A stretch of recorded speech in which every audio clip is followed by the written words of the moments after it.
Fashion and entertainment have gone hand in hand for years. In some cases, costumes can become so popular that it's common to recognize the look without seeing the film. For instance, when most of us think of Audrey Hepburn in Breakfast at Tiffany's, we think of probably the most famous little black dress there is. Or how about Clueless? Cher's tweed yellow outfit may be one of the most iconic fashion moments to come out of the 90s. A show that seems to be making their own mark in the fashion world is HBO's hit show Euphoria. The show follows a group of high school students as they grapple with issues of drugs, sex, and violence. With these serious topics comes many ups and downs, and their clothing plays a huge role in the storytelling of the series. For the characters of Euphoria, the clothes they wear are not just clothes. The show's fashion speaks louder than the dialogue a lot of the times, sometimes even in place of it. Today, we are going to be looking at the characters of Euphoria and analyzing how their development and identities are expressed in their wardrobe. One of the boldest dressers on the show is Maddie Perez. As long as Maddie could remember, everybody loved her. She never knew exactly what it was. She just knew that she had something special. Maddie can be described as someone who exudes confidence.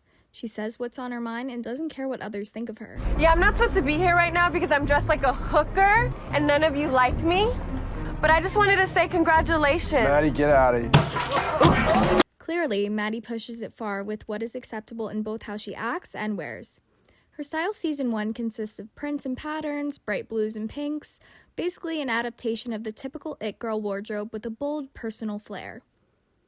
When talking about Maddie Perez, it's hard not to bring up her toxic on-again, off-again boyfriend, Nate Jacobs.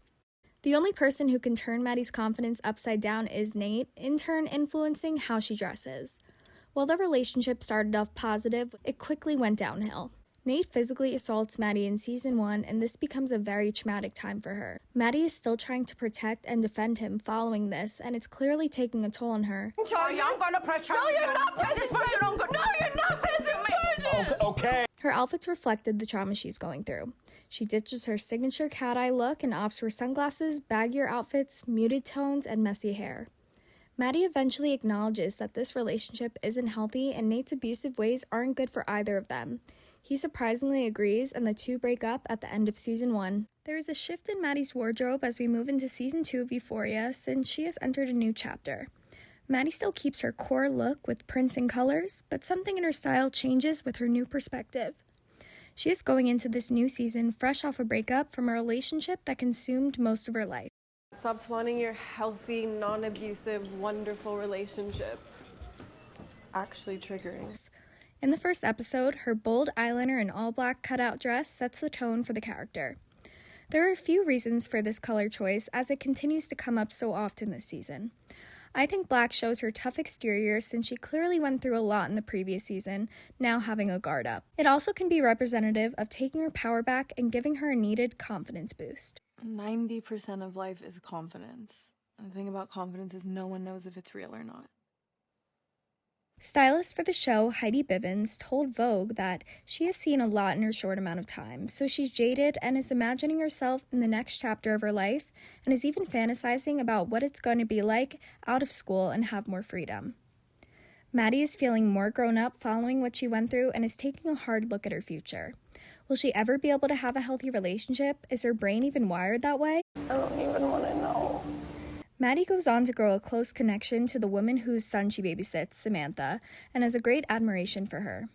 Raiding her designer-filled closet when she's gone and opening up about more personal issues when she's home, a connection is formed and Samantha becomes someone Maddie almost looks up to.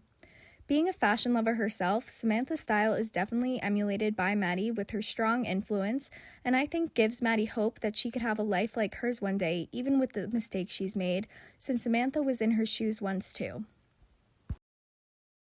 Next, we are going to be taking a look at Cassie Howard. She fell in love with every guy she ever dated. Whether they were smart or stupid or sweet or cruel, it didn't matter. Cassie, while a sweet and popular girl, is a people pleaser. Her storyline tends to follow her relationships with men and the approval that she's looking for. She wants love and acceptance, so she doesn't seem to push the boundaries too hard with her wardrobe, mainly sticking to simple outfits that don't show too much personality and will please others. Overall, she looks feminine and approachable. These outfit choices could also be her portraying a sense of innocence to fight against her past. Inappropriate pictures and videos from past boyfriends of her have been circulating the school, and her current boyfriend, McKay, is not too proud. Cassie does, however, choose to push boundaries on the weekend of Halloween.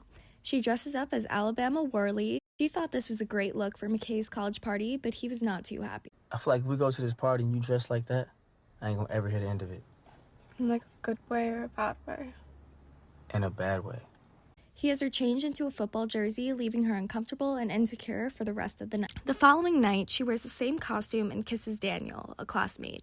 When he wants to have sex with her and she refuses, it causes him to snap at her and tell her that she only gets attention from men because of her reputation and body. You think I'm here because I'm interested in you? And what you have to say or what you think about things as if you're so fucking interesting? Fuck, are you dumb? Cassie is constantly shamed for her body and ridiculed by people she thought liked her for her. This humiliation and fear brings her back to her original, subtle wardrobe for the rest of Season 1. Cassie is someone who has gone through some major changes between Seasons 1 and 2. Season 2, Cassie is a different person. We see her becoming even more self-conscious and go through an identity crisis. In the beginning of the season, Cassie breaks up with McKay and soon after starts hooking up with Nate, who just so happens to be her best friend's ex-boyfriend.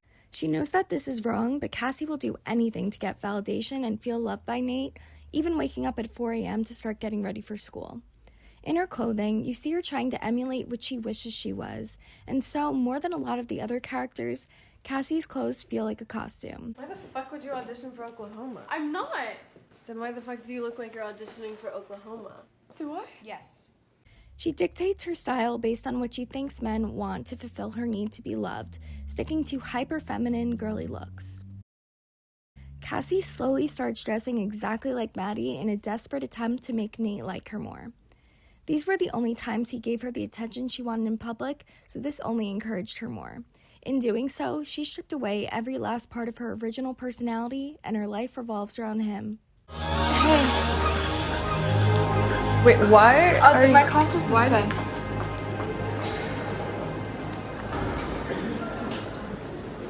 Cassie is coping with deep wounds and is masking her pain with a perfect appearance.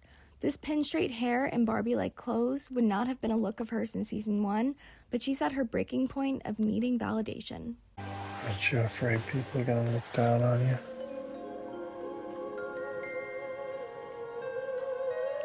At least I'm loved.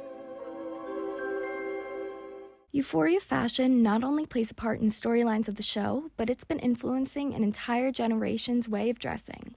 Specifically on TikTok, the show's outfits, sounds, and trends have become extremely popular.